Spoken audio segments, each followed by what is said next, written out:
Grabe. All eyes on these two.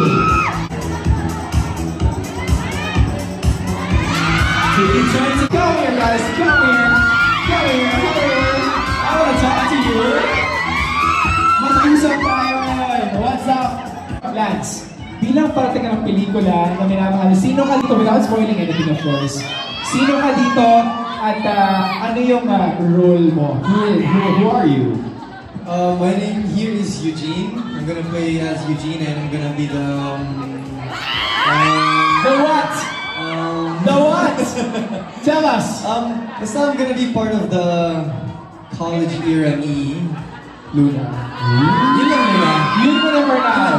Yun muna, Eugene. Pero, kasama mo si Aubrey dito sa party. Halika, Obs! Bakit? Ano feeling mo na mapanood mo na siyempre si Lance sa big screen? Siyempre, I'm proud of him. Sabi nga, So, sino sa kanya? I'm proud of you.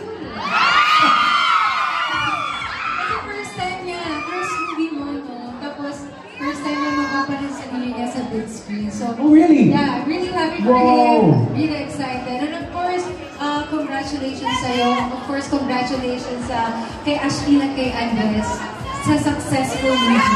And of course, kay Mike. Yes, of course. Kita na yun. Okay guys, September 24, it's finally gonna be shown nationwide in cinemas. Minamahal, Yes. starring Ashley Noviga and Andres Bulag. So napanood niyo po and I know you guys are gonna love it. Yes. Are you gonna love it, Aubrey? Are you gonna love it? The film? For sure. Oo. Imbitahan na Trailer sila. pa lang minahal na natin trailer. What more yung fulfilled doon? Minahal. Minamahal. Mahal. Oh,